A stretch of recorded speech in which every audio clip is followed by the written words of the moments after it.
तो दोस्तों आज की कहानी की शुरुआत होती है और हमें डेविड नाम के एक आदमी को दिखाया जाता है जो अपने फोन से बात करते हुए कहीं जा रहा था। तभी उसके सामने एक भिखारी का एक्सीडेंट हो जाता है। ऐसा देखने के बाद डेविड दौड़कर उस भिखारी के पास जाता है, जिसके बाद वो अपने मुंह को उसके मुंह से लगाकर उसे सांस देता है और इस तरह से डेविड उस भिखारी की जिंदगी बचा लेता है। अब इसके बाद हम देखते हैं कि डेविड जब अकेला होता है तब वो अपने बारे में ये सोचता है कि अगर वो उस भिखारी की जगह पर होता तो कितनी अच्छी बात होती, क्योंकि यहाँ पर हम जान पाते हैं कि डेविड अपनी जिंदगी से ऊब चुका है। उसने आज तक बस परेशानियों का सामना किया है। अब हम देखते हैं कि डेविड एक फोटो निकालता है जिसमें एक आदमी तालाब के किनारे बैठा होता है और यहीं से ये कहानी काफी ज्यादा पीछे फ्लैशबैक में चली जाती है, जहाँ पर हम देख पाते हैं कि डेविड अभी बहुत छोटा है और वो तालाब के किनारे मछलियों को पकड़ने की कोशिश कर रहा है। तभी उसके बगल में एक मिंग नाम की लड़की आती है और वो भी उसकी फिशिंग करने में मदद करने लगती है। उस लड़की के फिशिंग करने के दौरान उसके हाथों में लगे जख्मों को देखने के बाद डेविड उसके बारे में पूछने लगता है कि आखिर वो कैसे लगे। तब मिग बताती है कि कुछ ही दिन पहले उसके मॉम डैड कहीं जा रहे थे और उनके साथ वो और उसकी छोटी बहन भी थी। तभी रास्ते में उनका एक्सीडेंट हो जाता है जिसमें उसके मॉम डैड मारे जाते हैं और उसकी बहन को पोलियो हो जाता है और ये निशान बस उसी कार एक्सीडेंट का है। अब जब वो वहां से जाने लगती है तब डेविड उससे पूछता कि आखिर तुम कहाँ पर रहती हो। तब मिग बताती है कि मैं बस यहीं पास में ही रहती हूँ,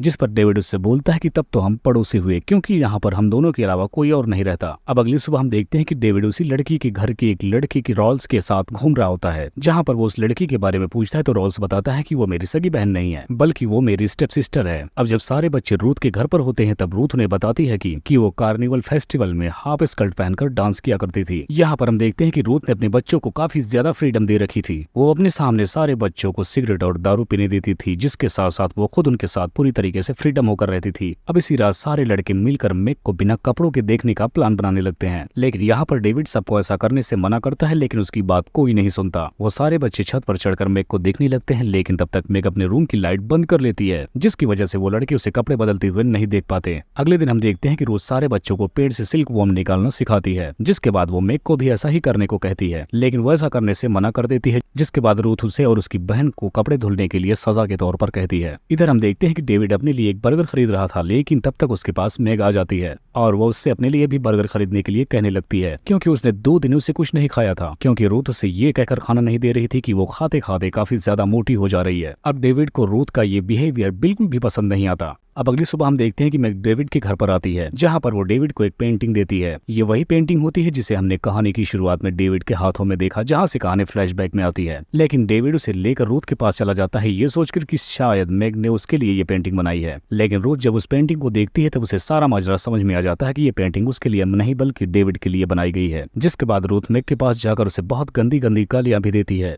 अब डेविड अपनी खिड़की से ये सारा माजरा देख रहा होता है। अब अगली सुबह जब डेविड रूथ के घर पर जाता है तब वो देखता है कि रूथ के बच्चे सारे मिलकर मिक को गुदगुदी करने के बहाने उसे छेड़ रहे होते हैं। इसी दौरान रॉल्स मिक के चेस्ट को छू लेता है तो मेग उसे फौरन एक थप्पड़ लगा देती है, जिसके बाद रूथ उस बच्चे के साथ आकर मेग की छोटी बहन से पूछती है कि क्या उसने इसे थप्पड़ मारा। तब मेग की छोटी बहन बताती है कि इसमें गलती आपके बेटे की ही थी, जिस पर रूथ उससे बोलती कि आखिर तब तुमने उसे थप्पड़ मारने से क्यों नहीं रोका, इसकी वजह से सजा तुम्हें भी मिलेगी। जिसके बाद वो सुजन को वहीं पर उल्टा लिटाकर उसके पिछवाड़े पर बहुत मारती है। जिसके बाद रूथ अब मेग से बोलती है कि अगर ऐसी गलती उसने दोबारा की तो उसकी सजा उसकी छोटी बहन को मिलेगी। अगले दिन डेविड और राल्फ देखते हैं कि मेग पुलिस वालों से बात कर रही होती है, जिसके बाद राल्फ फौरन ये बात जाकर अपनी मॉम रूथ को बताता है। अब इस बात के लिए राल्फ का भाई बिल्ली आकर उसे 2 थप्पड़ मारता है और मेग को बहुत डराता है और रूथ भी उसे रूडली बोलती है कि यहाँ तुम्हें बचाने वाला कोई नहीं आने वाला और अब से तुम्हारे साथ कुछ ऐसा होगा जो तुमने कभी नहीं सोचा था। अब इधर डेविड अपने पेरेंट्स से पूछकर रात के टाइम रूथ के घर पर जाता है और वहां पहुंचकर जब वो उसके बेसमेंट में जाता है तब वो देखता है कि वहां पर उन्होंने मेग को बांध कर लटका दिया है और उसकी आंखों पर पट्टी बंधी हुई थी और उसके पैरों के नीचे बुक्स रखी हुई थी और यहाँ पर रूथ उसके सारे कपड़े उतरवा कर उसके फर्स्ट फिजिकल रिलेशनशिप के बारे में पूछने लगती है। तो इस पर मेग कुछ नहीं बताती, क्योंकि इससे पहले उसने कभी कुछ किया ही नहीं था।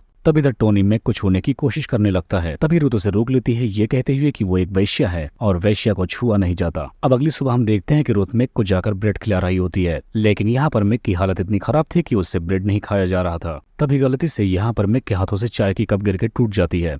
तब ये लोग उसकी सजा उसके बजाय उसकी छोटी बहन सूजन को देते हैं। अब अगली सुबह जब फिर से डेविड वहां पर आता है तब वो देखता है कि वहां के सारे बच्चे मिलकर मेग को परेशान कर रहे थे। तभी रूथ के घर की बेल बजती है। जब वो दरवाजे पर जाती है तब उसके सामने पुलिस वाले होते हैं।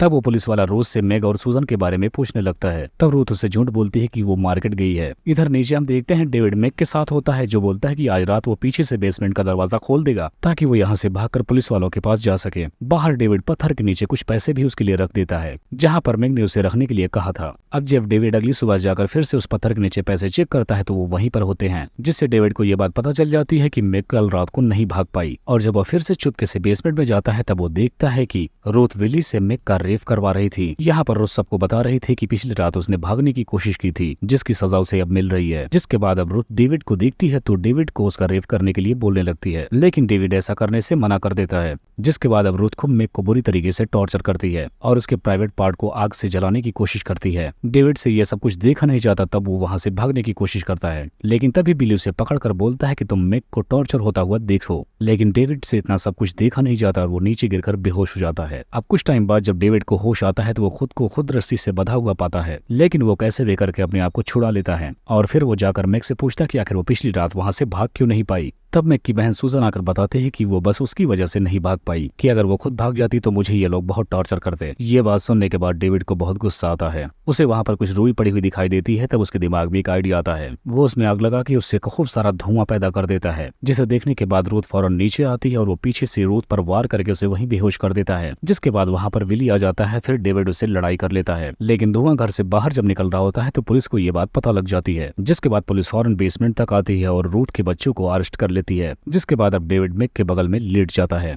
तब मैग उससे पूछती है कि क्या डेविड उन दोनों का ख्याल रख सकता है। तब डेविड कहता है कि हाँ, मैं तुम दोनों बहनों का ख्याल खुद रख सकता हूँ। जिसके बाद डेविड मैग को यहाँ पर आई लव यू बोलता है, लेकिन मैग इतना सुनते ही मर जाती है। जिसके बाद से अब कहानी प्रेजेंट में आ जाती है और डेविड को हम उसी तालाब के किनारे बैठा पाते हैं और उसे उस नदी में मैग की परछाई दिखाई दे रही थी। और इसी को दिखाते हुए इस सैड कहानी का यहीं पर एंड हो जाता है।